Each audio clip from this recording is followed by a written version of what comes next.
Welcome to Dead and Roasted. What can I get you? When I was a kid, I was always jealous of the kids who could just walk home from school. They didn't have to wait on their bus or on their parents. They'd be back home in a few minutes, enjoying a fruit roll-up, and could actually catch the cool after-school cartoons. Not me, though. My bus ride took an hour. That never changed, you see, because some folks still walk to and from work these days. And tonight I've got a story for you about one Swedish listener who took a walk home after a stormy night, only to realize he's not alone, and his companion is very tall and very quiet. That story and more in today's episode. These are Tales from the Break Room. Before we begin, I wanted to tell you that you can help EerieCast and Tales from the Break Room stay alive no matter what, and you can listen to exclusive stories narrated by me that you've never heard before. All you have to do is head over to eerie.fm and sign up to be a premium member. I've prepared dozens of hours of members-only horror just for you over there, like a brand new Unexplained Encounters After Hours story about a possibly haunted bag of dog bones. Every premium member is a supporter helping us thrive. Thank you to everyone who has signed up so far. You are incredible. And by the way, you look good enough for a promotion here at Dead and Roasted. That's EERIE.FM.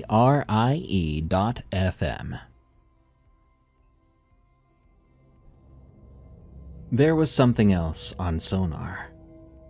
From Curtis TVA. Inland diving is the part of commercial diving that no one wants. The water in the lakes and the rivers I worked has zero visibility. You usually have to work by feel. The current will kill you if the sluice gates open wrong, and the cold will kill you on its own if your suit fails. I did inland work for 12 years out of East Tennessee, and I'm not going to do it again. I worked a lot of jobs for TVA, which is what Tennessee Valley Authority gets called by people who work for it. The dam jobs are bread and butter for inland divers in our part of the country. We do debris clearance on the intake trash racks, or inspection of the spillway gates and such. The water in most of those reservoirs has 6 inches of visibility at the surface and 10 feet down. You go in on a stage and get lowered to depth, and you work in pitch black with a comms umbilical to the tinder on the surface. My tinder for most of my career was a guy I'll call Roger for the sake of this story. Roger was good. He was clear on the comms and never panicked, and he kept track of you the whole dive. The third guy in our usual team was VJ. Yes, I know that sounds hilarious, but that's what we called him, VJ. VJ was older than both of us and had done the job since before saturation diving was a thing. VJ mostly tended in his later years, but he kept his commercial card current and would suit up if we got short. We were on a contract at one of the larger dams that I am not going to name for privacy reasons. The job was a debris clearance on an intake grate at about 90 feet. We'd been on the job for 2 days. It was straightforward work. You feel your way to the rebar of the grate and you find the bigger pieces of debris hung up on it. Usually around here that would be just logs, maybe some fish. Then you wrestle them loose. The current is shut off topside while you work, but you can still feel it pull at you when the sluice gates downstream do their thing. I was on the 3rd dive of the day. I'd been down maybe 12 minutes when Roger came over on comms. "Curtis, you got somebody else down there with you?" I didn't say anything just yet. I'd been getting my arm in behind a log to find where it had caught on the grate, and I had to back out before I could focus on what he had said. Say again, Roger? "Sonar showing 2 returns, you and somebody else. Bigger than a fish." There's nobody down here, Roger. Just me and the grate. "If you say so, but I'm seeing something bigger than a carp and person-shaped. Hold up, I'll go get VJ." I stopped moving. Inland diving teaches you to be still very fast if something's going wrong. The current wasn't running, and the water was a black pressure around the outside of my helmet, and that's it. So I waited to hear back from Roger. "Curtis, VJ's at the screen. He says it's a body." What? I thought. I took a deep breath, then asked, "Okay, what do you want me to do?" "Just stay where you are. We're trying to figure out if it's a real return or a glitch in the unit." So I stayed where I was again. The thing about pitch black water is that all you have are the thoughts in your head. I was at 90 feet of cold water in the dark with no actual stimulus other than the inside of my helmet and Roger's voice. That's when I felt something brush my left wrist.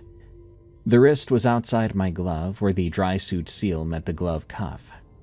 And I swear to you now, if you're reading or listening to this, that I felt fingers. I instantly began to yell. Roger, get me up!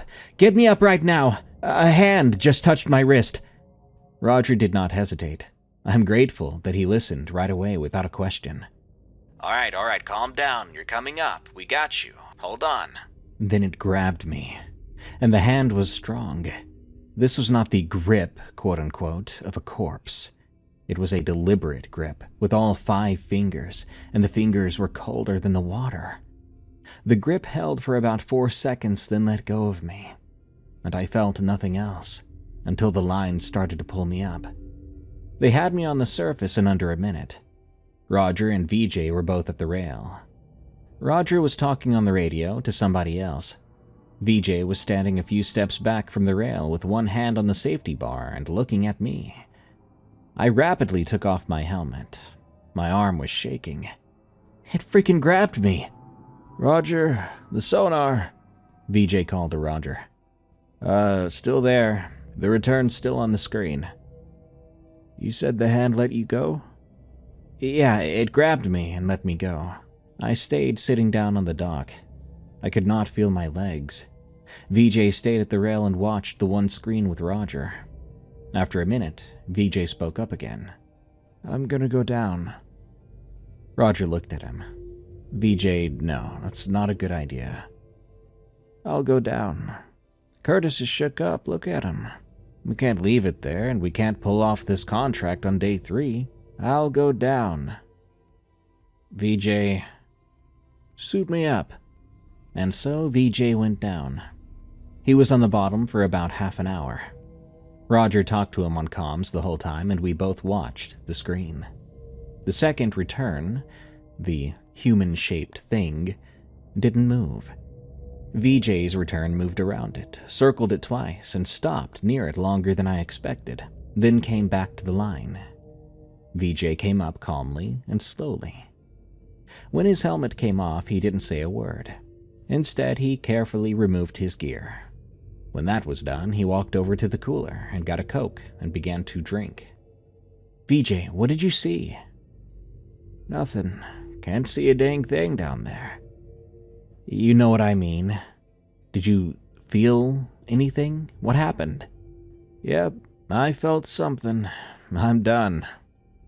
"You're done?" Roger looked surprised. "Done with the day. Done with the contract for today. Just call the regional supervisor." So Roger did that. The regional came down in his truck and had a long conversation with VJ, but we didn't hear it. Afterwards, the crew packed up and we went home. The next morning, the second return was no longer on the sonar. VJ went down again. He was on the bottom for about 40 minutes and did the clearance himself. He came up, took the suit off, signed the log, and went home. The contract finished out without anything else happening. I worked with VJ for another 5 years. I eventually stopped asking him what he had felt on the bottom of that intake, because he never answered. We kept working jobs together, we ate lunch together when we could. VJ's daughter got married a couple of years later, and he had me at the wedding. He retired in 2017, and we stayed in touch by phone. I tried asking about it again in 2019, when I'd been off the bottle for about 8 months. We were on the phone, and I brought it up. "Hey, you remember that, second return at the dam that one time? You know what I mean. What was that all about? Like, are you ever gonna tell me what happened?" Well, you know what you felt, Curtis? Yeah, I remember what I felt. Doubt I'll ever forget it. Well, the easy way to put it is that it was the same thing. Cold, cold, cold fingers on a hand. Just be thankful that it touched you and you didn't touch it. VJ, what does that mean? He hung up. Dang it, I thought. I was clearly never going to get a real answer from him. And when he died in 2022, the answer would forever escape me, if there even was one. In 2018, I stopped doing inland work. Very thankful that I did. If I ever go swimming in the lake or in the ocean, though, and something skims past my leg, I freak out.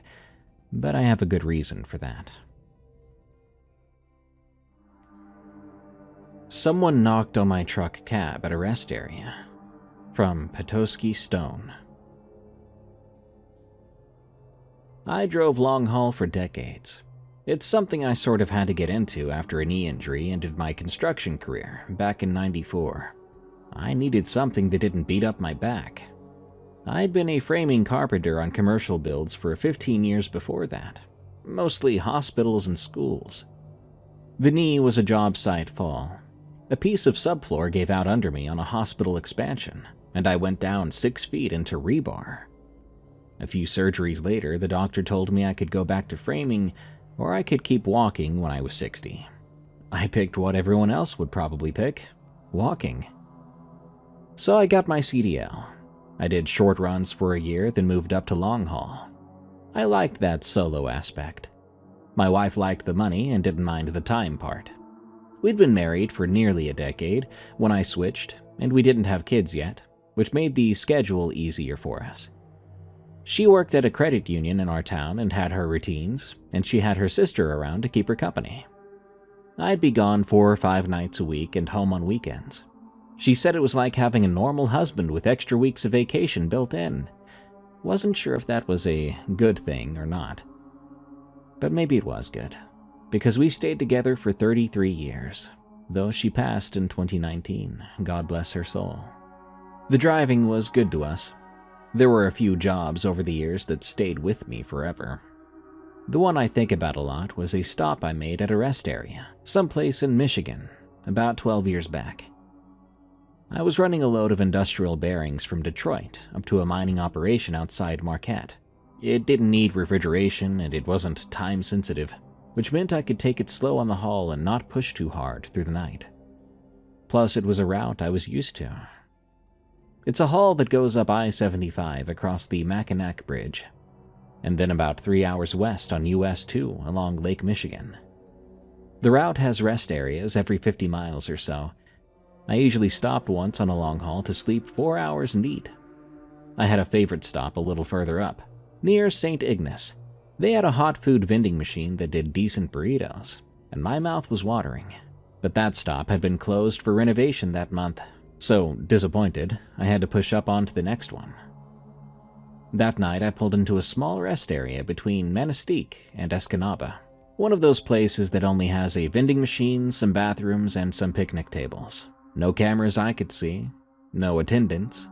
Places like this, folks usually use during the day, and those folks are usually retirees on car trips, and at night, they're truckers like me. I think I'd pulled into it 3 or 4 times over the years, but it was rare. It was around 2 a.m. The lot had one other truck in it, an unmarked dry van, dark in color, and parked at the far end. That truck was running its engine on idle, which some guys do when they're sleeping inside and want the cab to be nice and warm. I didn't see any lights on inside, though. I figured the driver was sleeping. I pulled in 2 slots over so I could swing out easy in the morning. I sat in my cab eating a sandwich and a banana, watching the road through the windshield. Suddenly, I heard 3 quiet taps on my driver's side door, about 4 feet up. Quiet enough that I almost didn't hear them over the diesel engine's idling. My door is up high. To tap there, a person would have to be tall or standing on the step. I leaned over to the window and took a look outside. There was a guy on my truck step looking back at me. A white guy in his late 30s, dark hair, and he looked soaked. His shirt and pants were wet through, and his hair was matted to his head. He wasn't wearing a coat, though the temperature outside was in the 40s. His face was clean, no marks and no expression. He looked at me through the glass, and I didn't open the door. I didn't even move. He then took a step back, still looking at me, before walking off across the parking lot toward the trees on the far side. That was about 30 yards of grass between the asphalt and the tree line. He walked it slow, not looking back again. I lost sight of him in the trees. I tried to sleep after that, but couldn't. I kept the doors locked and the engine and headlights off, but I had the cab light on, and I stayed sitting up. Around 4 a.m., the idling engine on the other truck cut off. It was unexpected, and it got that loud quiet. You know, when the only sound around suddenly shuts off and you're left with that quiet ringing in your ears. It actually made me jump a little. I sat there in silence afterward and waited for the sun to come up. At dawn, I got out to use the bathroom, and that other truck was gone. Air brakes hiss when a truck pulls out, but I had never heard them hiss. I knew the engine had cut off 4 hours earlier, but I didn't know when the truck had left. Just before I entered the bathroom, I noticed something. On the bathroom door, taped at eye level, was a missing person flyer. The flyer was old, the paper was turning yellow, and the tape on it dried out and curled at the edges. Someone had put it up months ago and had not yet taken it down. I didn't usually care about flyers, but this one was right in my face when I went in. The person on the flyer was a white man in his late 30s with dark hair. He was at a wedding and smiling. There was a name on it. The flyer said he had last been seen at this rest area about 6 months ago. It asked for anyone with information to call a number at the bottom. It was the same guy, the same man who had tapped on my cab. I stood at the bathroom door for a minute looking at the flyer. Then I went in and used the bathroom. I came back out, and the flyer was still there. Of course it was. I looked at it again, just to be sure it was the same guy. No doubt about it. I drove on to Marquette and made my drop. I took my 4 hours and drove back south the same route. The rest area was empty when I went through it. The flyer was still on the bathroom door when I checked again. Honestly, I don't know what I was expecting. I told the guy at the yard who took the truck back from me about it. He simply told me what another driver had told him a year before. It was about the same rest area. Said that a man went to his window and tapped on the door before walking off into the trees. Said the guy reported it, but nothing came of it. I looked into the man's name from the flyer, even went back to get the number. I called the number and no one would pick up, so I left a voicemail. Having looked up the information, apparently the man was married with 2 daughters, and he was an engineer at one of the iron mines outside Marquette. His car had been found in the rest area the day after he was reported missing. His wallet had been left in the glove box and his phone on the driver's seat, and by that point no one knew what happened to him. It's just so bizarre, accidentally becoming part of a missing persons case, and to know that he's still alive, still out there, and yet he doesn't want to be found. But what does he want? Why does he go to truckers' windows when they're trying to sleep and tap on the doors? Is he still alive? Was he alive when I saw him at my window? Or was that something else? Phantom in the Container. From Scotty. I was 7 the first time I had something happen that made me a believer. My grandparents lived in an old farmhouse out in the country. I used to stay over there sometimes when my mom picked up extra shifts. They had a spare room upstairs where my grandma made a little nest of blankets for me on the floor, as the bed had busted springs. One night I woke up to a sound like marbles rolling around, glass on wood, slow, going one direction then coming back. The attic was right over that spare room, and nobody used it anymore since the ladder had cracked. I lay there with my eyes wide, listening to it roll in what felt like a circle. Then one hard knock on the floorboards right above my head, like somebody had brought their fist down really hard. I bolted out of there and into my grandparents' room. My grandpa got up with his flashlight and his old single shot, walking the hallway in his pajamas. He stood under the attic panel and listened. He came back and told me it was just squirrels. I could tell that wasn't the truth. In the morning, I asked my grandma about it, and even she acted suspicious. But she did say that her mother had heard things in that attic too, back when she was a girl, and that the house had always been a little funny.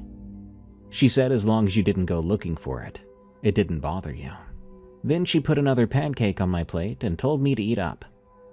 I'm in my 40s now and drive a truck for a living. Mostly paper goods, toilet paper, paper towels, and those big industrial rolls. The trailer carries pallets of cases all strapped down. These are pretty light loads and easy hauls. Been doing it for a couple years now. This happened about a year ago. I had a delivery to a warehouse a few hours south. I'd left later than I wanted to since the loading dock was running behind. By the time I was on the highway out in the middle of nowhere, it was getting dark. I was somewhere out in the flatlands when I heard the first thump from the back. Just a single dull sound.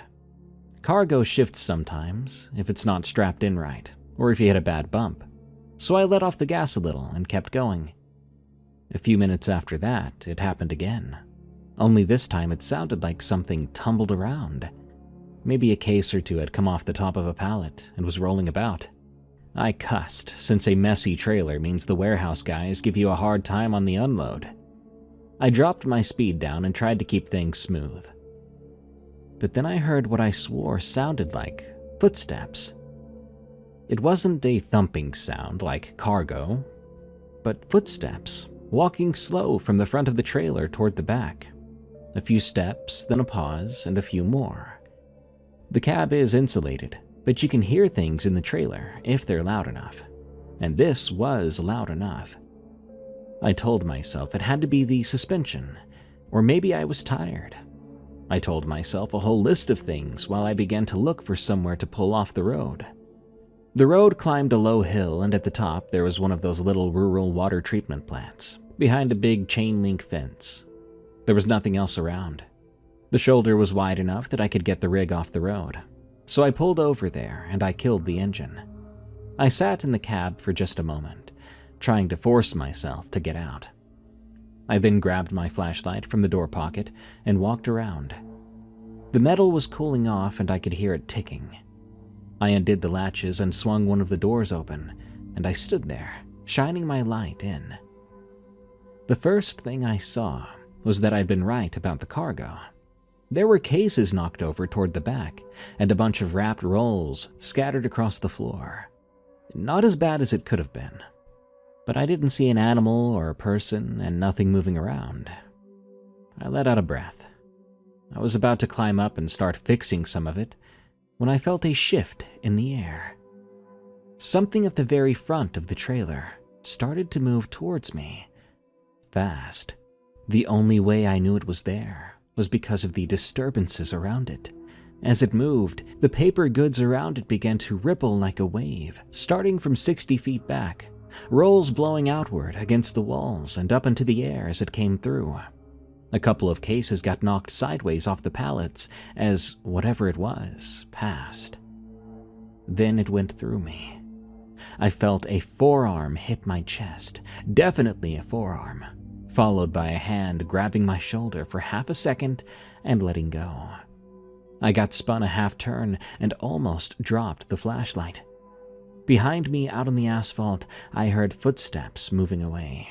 3 or 4 of them, heavy, sounded like boots, going off down the road in the direction I'd just come from. I stood there with my back to the open trailer, my flashlight pointing at the road, and absolutely nothing on the road to point it at. My shoulder was warm where the hand had been. My legs really didn't want to move at that moment. Eventually, I got the door shut. I climbed back into the cab and drove the rest of it too fast for the load I was hauling. My dispatch called once and I let it ring. When I pulled into the lot, the warehouse manager came out and saw the inside of that trailer.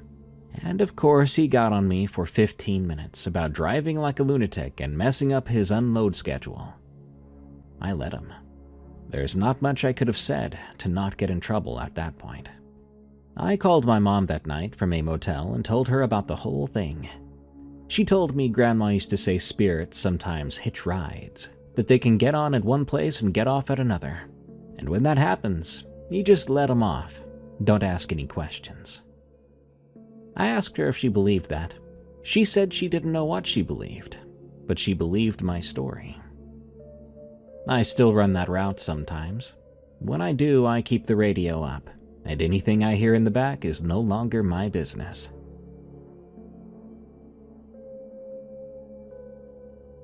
The Man with the Head, from Cherry Bulsum. I'll start by saying this isn't really my story. The horror here happened to someone else, someone who didn't make it home that night. But I was there, or near enough to there, and I'm the one who has to live with it, with what I heard and with what I saw. So I guess I get to tell my part. I'm 31. I work the front desk at an office building. I still work there. It's mostly insurance stuff and a couple of small firms that rent space. Think there's a tax office on the second floor, too.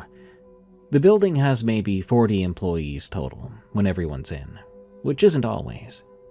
We have a big lot out front and a smaller one in the back for staff. There are trees on one side, a road on the other, and a couple of empty commercial lots nearby. And I can say that this happened in Minnesota in the late 2010s.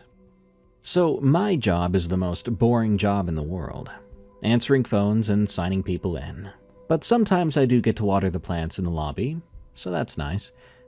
I bring a book to work most days and get through maybe 100 pages a shift. Some days the only person I talk to is the FedEx guy. Usually I leave at 5, but a few times a month I have to stay late for whatever reason. Some of the partners work late, and they like having someone at the desk in case a client needs to be buzzed in. On those nights, I'm the one who locks up and sets the alarm. Unless the cleaners are coming, then the cleaners do it. But they only come twice a week. On the night in question, they weren't coming. If I recall correctly, it was a Thursday. I'd been there since 7:30 in the morning, as one of the partners had an early thing. I was tired. My back was killing me from sitting all day. I just wanted to go home and put something stupid on TV. The last partner left around 8:45. I did my walk around, made sure the bathrooms were empty and the conference room lights were off, and I came back to my desk, grabbing my bag and my keys. Time to call it a day. I locked up the front, arming the system through the little keypad by the door. Then I walked out toward my car. The back lot has those tall lights on poles, 3 altogether, and they're alright, but they don't really get into the corners. My car was parked about halfway down. I was digging in my bag for my phone, since I always call my husband on the way home. That's when the screaming started. It came from past the edge of the lot, somewhere out in the dark where there's a strip of grass and then the road, then some empty commercial lots. It was coming from a man, I was sure of it. He was screaming like he was being killed, like his guts were being ripped out. The first one was loud and went on way too long. Then it broke into a second that was much higher pitched. But then he started to make another noise, a wet noise, like he was trying to scream through something filling up his throat. I gotta be honest, I didn't move. I stood there in the parking lot with my hand still in my bag, and I didn't move for what felt like a long time, but was maybe just 4 or 5 seconds. I'm not sure my brain was even working, but I kept hearing the man scream. I made a run for my car. I got to the driver's side and hit the unlock button on my fob, and nothing happened. I hit it again 3 times, 4 times. Nothing. I pulled at the handle anyway, but it didn't budge. That fob worked when I came to work that morning. It worked at lunch when I went and got a salad from the place down the road. It just sat there in my hand like it was now dead, and that is what it turned out to be. The screaming stopped while I was standing at my car door. It cut off with a last wet sound, then went completely quiet. In a panic, I started to head back toward the building. I wasn't running just yet. I think I was kind of half walking, half stumbling, because my legs felt weak. But that's when I heard someone talking. A man's voice as well, quiet kind of sing-song, coming from out there past the lot. I couldn't make out the words, or they were words I couldn't understand anyway. It sounded like he was saying the same thing over and over. I turned to look. Involuntarily, my body just did it on its own. I shouldn't have looked. I wish I didn't. There's a low concrete divider at the edge of our lot, and past that, there's some grass and then the road. He was just on the other side of the road, standing there in the dark between two of the streetlights, where it's hard to see. But I could see his shape, and I could see he had something in each hand. One of those somethings was a knife, a big knife. I could see it glinting in the light when it moved. The other thing he was holding by hair. It took me a moment to realize what I was looking at. My brain kept trying to make it be something else, a bag or a mask, something somebody would actually carry normally. But it wasn't those things. He was holding another man's decapitated head. I couldn't make a sound. Even though my body wanted me to scream, I couldn't do it. It was like my throat closed up, and nothing would come out. I ran for the front door of the building, not the back. I went all the way around, since the front door is the one I had the keys for. I got the key in on maybe the third try. My hands were trembling fiercely, and I had trouble punching in the alarm code. The keypad beeped at me twice for wrong entries before I finally got it. I shut the door behind me, locked it, and slid down the wall, dialing 911 from the floor. The dispatcher was very calm with me, but I was not calm. I was telling her there was a man with a head outside, a head, and she kept telling me to slow down, to tell her where I was. The cops got there fast. I could see the lights through the front windows. They found him, pretty quickly too. Although I couldn't tell much more than that night, and I wasn't told much. What I would learn later, mostly from the news, was that the victim was a man in his 50s who worked at one of the other businesses on that road. He had been walking to his car like I was that night. The man who did it wasn't even from here. They said in the news there was a religious component to it, that he believed he was supposed to do what he did, that he'd come into this country with that intention or had developed it after getting here. That part they weren't sure of. They didn't really explain more than that. I don't think anyone could really explain. I quit for about 6 weeks, but then I came back since I needed the money, and the partners were good to me about it. I only work days now. They got a security guy who comes in at 5 and stays until close, which they should have done all along. The back lot has more lights now too, and I got my key fob's battery replaced. Works without a hitch now. Still, I think about that night. How I was maybe 50 yards away from a man who had been decapitated by another man, and that could have been me.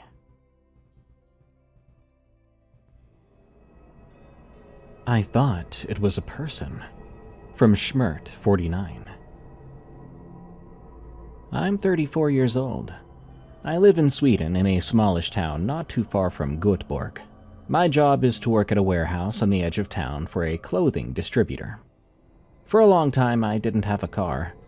Cars cost a lot here, and gas costs a lot too, and insurance costs a lot.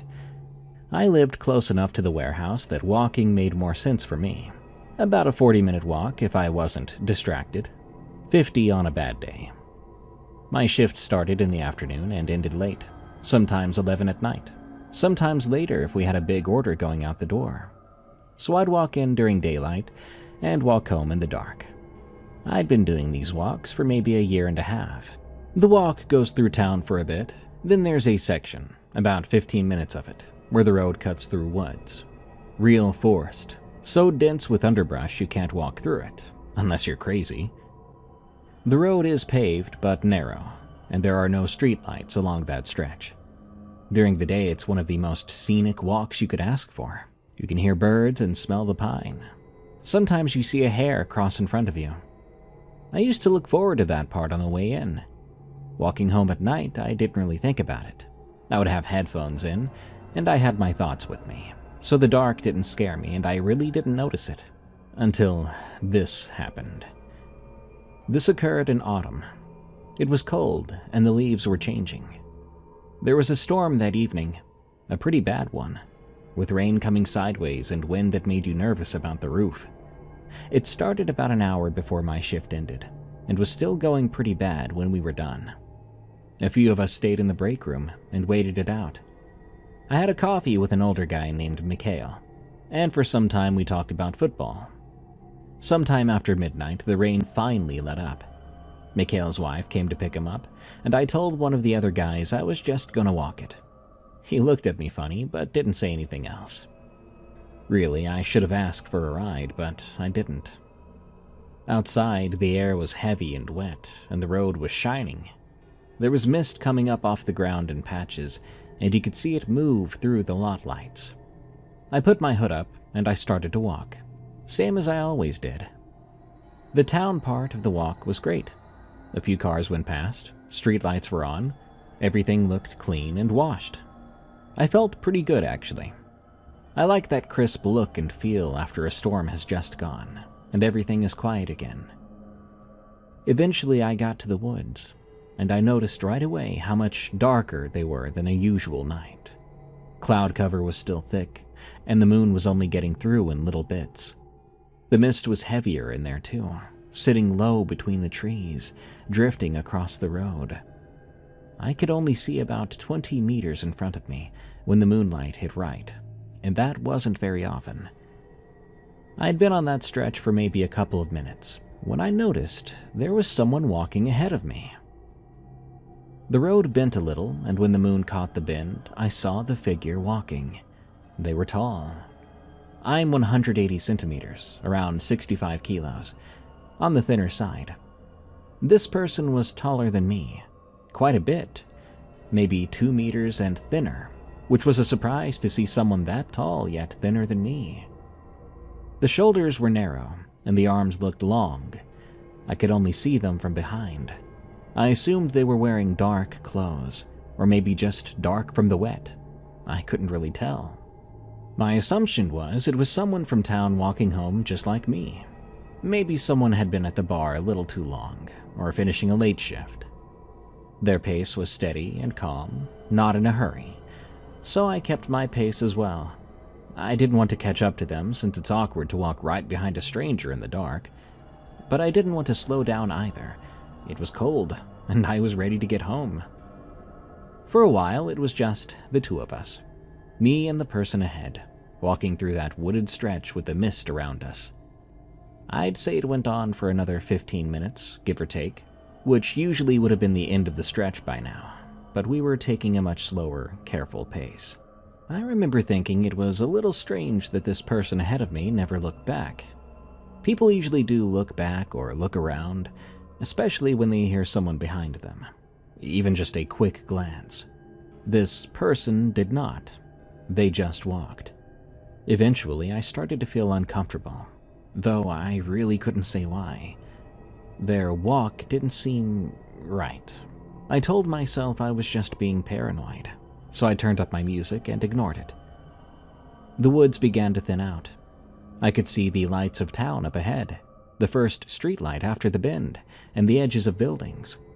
We were almost out of the trees, and I felt relieved. I was thinking about getting home, getting out of my wet clothes, and what I was going to eat.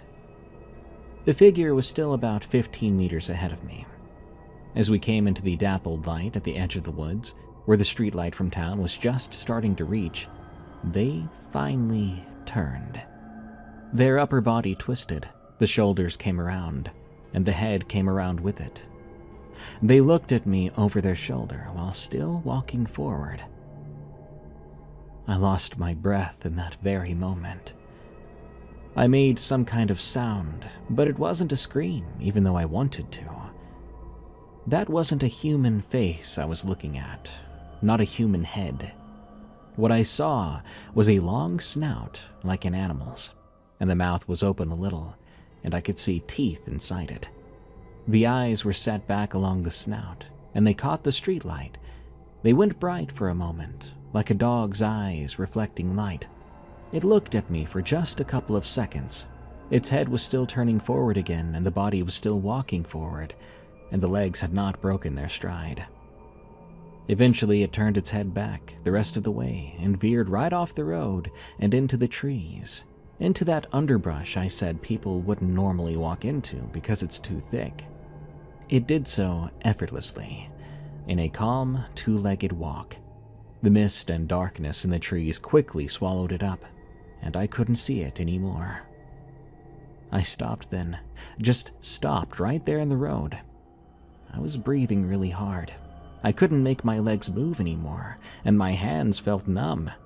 In my head, I was just arguing with myself about what I just saw. Was it real? Was it a person in a costume? Or did I just spot the most insane-looking animal of all time? At the same time, I was still trying to figure out if it was still in those trees right next to me, watching. The thought of it just off the road, only a few meters in the woods, looking back at me through the trunks. That was what finally got me moving. I ran, and I have not run like that since I was a kid. I sprinted past the spot where it had gone into the trees as fast as I could, eyes forward, panting like a madman. I kept on running until I was well into the town part of the road, lights all around me and even a few people. The remainder of the walk or run home I don't even remember. The next thing I knew, I was at my apartment, walking inside, more grateful than ever to be back home. I only ever told one person about this experience, specifically my brother, because I was trying to explain to him why I suddenly wanted a car. He's the practical type, and he thought it was a good idea anyway, monster on the wooded road or not. I had enough put away in a couple of months to buy something old and small, and that's what I drive even now. I have no idea what that was. My brother showed me pictures of bears standing up, mooses even, strange cryptid photos he found on Google, but none of that matched. A bear doesn't walk like that, and it isn't that thin, and a moose does not have that shape, let alone that face. Thank God I don't walk home anymore.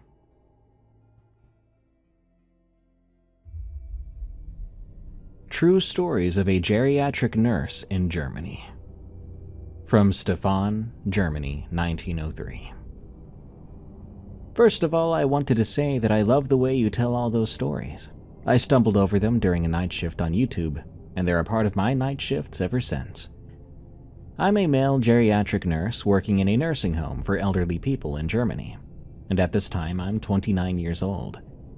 I've never been a skeptic when it comes to the supernatural or unexplainable, and I wouldn't say that I get spooked easily. Maybe because I've already witnessed bad things from a very young age, since I started working in nursing homes when I was 14. I've experienced various, mystical or unexplainable things during my time at work, and I thought, why don't I just share them with you? Because in my job I work with very personal and intimate data, I won't share any names of my elderlies, but I'll try to keep as many details in these stories as I legally can. Number 1. The first time I witnessed something suspicious or nearly supernatural was when I was 18 and just started getting serious in my job by freshly entering a professional internship to become a geriatric nurse. My colleagues and I were sitting in the office room of the elderly home, doing our break. Right at the opposite side of the office was a room, empty at the time, because the man who was living in there had died only a few days ago. He had been a nice man, caring for some of the other people living with us, like helping them to cut their meals in comfortable bits, or filling up their glasses with water or tea or other beverages. I was eating my sandwich that I prepared for that day, when all of a sudden, exactly that room started to ring. When we say a room or a patient is ringing, we mean that they pressed the call button in their room to call for us. This causes a little red lamp over their door to light up, and a soft bell starts to ring to alarm us that the person needs something. That empty room ringed. I gave a look to my colleagues, and we waited. 2 of them started to smile and grin, obviously amused because of my sweet, unknowing reaction, or probably just because I stopped chewing and watched the door of that room with suspicion all over my face. Until one of them leaned closer to me, encouraging me. "Come on, give it a look. I promise you, there's nobody in there. He is just saying goodbye." I looked at her in disbelief, but I stood up. I went over to that room, and I opened the door. She was right. There was nobody inside. Just the call button over the empty bed lighting up. My colleague came after me, understanding and soft, saying, "Look, you gotta learn. Sometimes people don't leave even after they've died. Sometimes they stay for a bit until they really leave, whether their body's still here or not. Congratulations, you just learned the reason why we open the window and light a candle whenever someone of our elderly dies." And she's right. By now I've worked in 2 hospitals and 4 elderly homes/nursing homes. All of them honor that tradition. Whenever, wherever you witness that someone, a patient or an elderly person, died, you open a window, no matter the weather outside, and you light a candle. The candle is meant to light the soul, spirit, ghost, or whatever you want to call it, of the deceased to show them the way to their beyond. And you open the window so nothing gets trapped inside. Number 2. Over the years, I have learned that I don't need to fear the dead.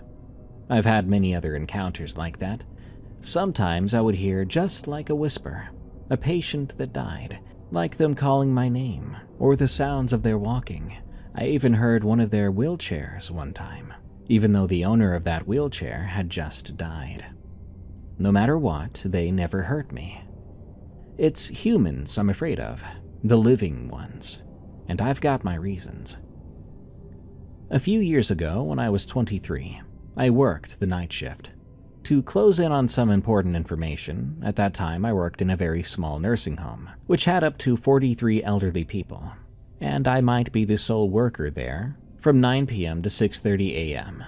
Yeah, just me for 43 people. It was like my usual night shifts, though.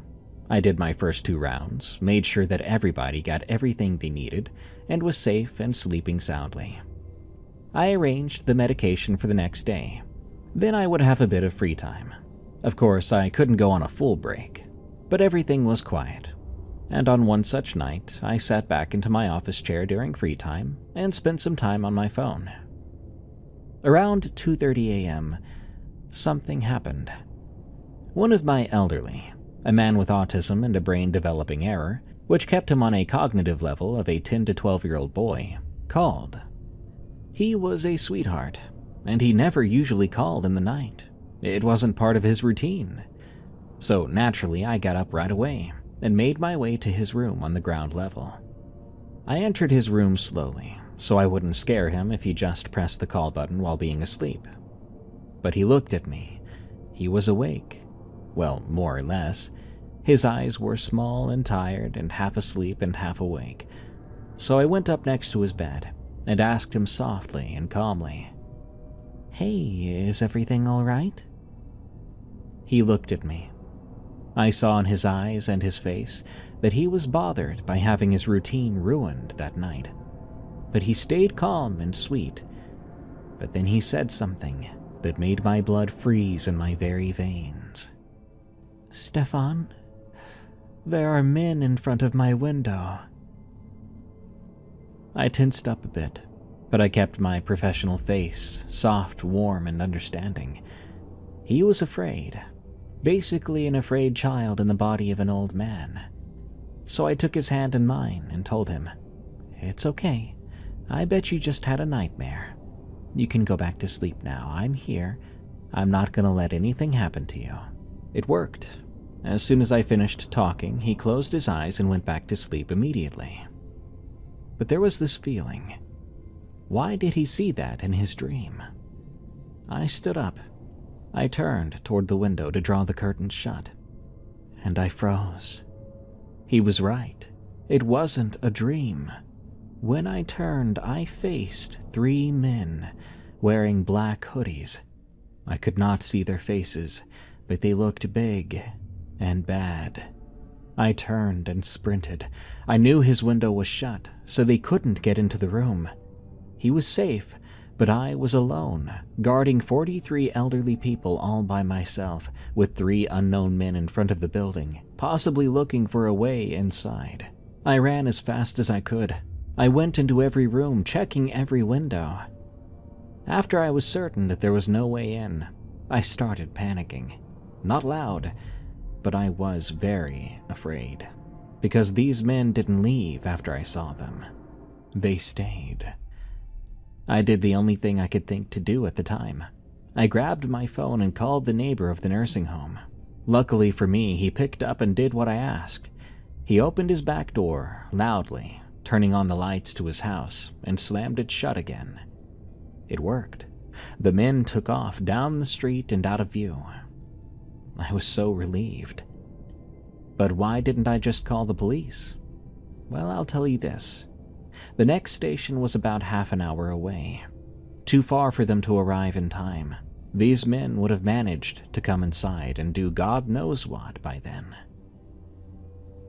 A few days went by, and when I returned for work, I learned something that gave me the chills all over again.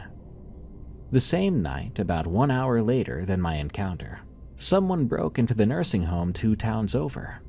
They cut through the glass of the staircase and entered the building that way. They didn't hurt anyone, luckily, but they went in, stealing the medicine from the elderly, primarily numbing and pain-killing meds. Those are just 2 of many stories and encounters I've had over the years. If you've got any interest for other stories from me, I'd be happy to share them with you. Take care, everyone.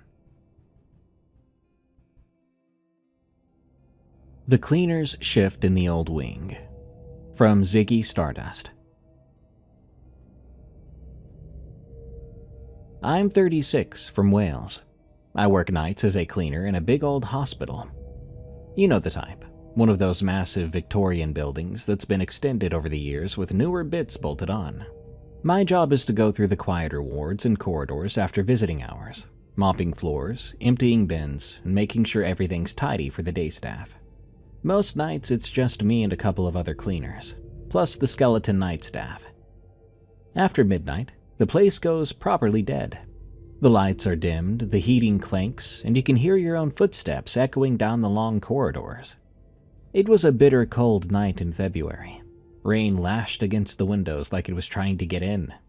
Around 2:30 a.m., I was finishing up in the old East Wing, the part of the hospital they barely used anymore except for storage and the occasional overflow ward. The lights in that section are always a bit flickery, and it smells damp. Nothing you spray on it ever quite covers whatever's underneath. I needed a break, so I headed for the small staff room tucked away at the far end of the corridor. It's a grim little place with peeling paint and plastic chairs that have seen better days. When I pushed open the door, the lights were already on, which was strange. We're supposed to turn them off to save power. There was an odd smell, too. Not that usual hospital stink, but something sickly sweet. I flicked on the kettle and sat down. That's when I heard scratching, like fingernails dragging across something. I leaned down to look. Nothing. Just shadows and a few old sweet wrappers. The rain was hammering hard outside. Then my walkie-talkie crackled. But no voice, just low static with something underneath. Sort of a gurgling.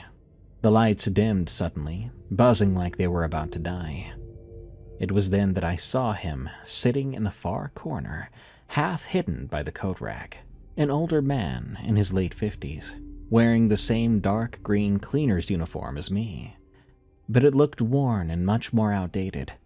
His skin was pale and waxy, and he was hunched over, elbows on his knees, staring at the floor. "Hey, you all right?" I said, trying to sound casual. "I didn't see you come in." He didn't move or even blink. The rotting flower smell was getting stronger, filling the room. I stood up slowly. "You new on nights? I haven't seen you around before." Still nothing. until eventually, with a raspy voice, he whispered, "You finish your round yet?" No. I've still got the west corridor to do. You okay there? You don't sound too good." He slowly raised his head. His eyes, I swear to you, were solid black.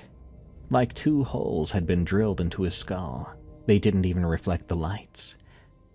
"Best you clock out now, before it realizes you're still walking these halls." My stomach tried to crawl up my own throat. "What do you mean, it?" A slow, broken smile spread across his face, revealing 2 long teeth that were more than yellow. "The one that does the final sweep after the living are supposed to be gone. Don't stay too long." Suddenly, the walkie-talkie exploded with noise. At the same time, the temperature in the room plummeted. I could see my own breath. I backed to the door, never taking my eyes off of him. As I reached for the handle, the last thing he said to me was, "It's already counted you once tonight." I slammed the door shut and ran down the corridor. The main lights in the east wing suddenly flared back to full brightness. The other cleaners said I looked as if I'd seen a ghost when I found them. I told them in basically a whimper what I saw. One older lad went pale and said there used to be a cleaner here in the 90s who died in the exact same staff room. He'd apparently been found slumped in the chair with his eyes wide open. They say it was a heart attack, but rumors always swirled that he'd seen something he shouldn't have while working the old wing by himself. I forced myself to finish the shift, but I have not stepped foot in that back staff room since. There's only one good way to walk home alone at night, and that's by becoming a premium member at Erie.fm right now. You can keep yourself company with my members-only podcast, Fractured Reality, where I narrate allegedly true accounts of glitches in reality, or explore new worlds like the one in Dogwood, a horror novel audiobook I narrated myself about monsters attacking a small town in Georgia in the 1940s. Free users can get samples, but premium users get the full experience. That's Erie.fm. Membership does not guarantee protection from hungry monsters or terrifying coworkers. Good night. That's all for now, everyone. I've got to clock out, but I'll be back again real soon. By the way, if you do have any ideas of some members-only or spin-off podcasts based off of Tales from the Break Room, I'm all ears. Tweet me on Twitter @DarkPrevails, or send me an email at brendan@eriecast.com. I'd love to hear your ideas. Thank you.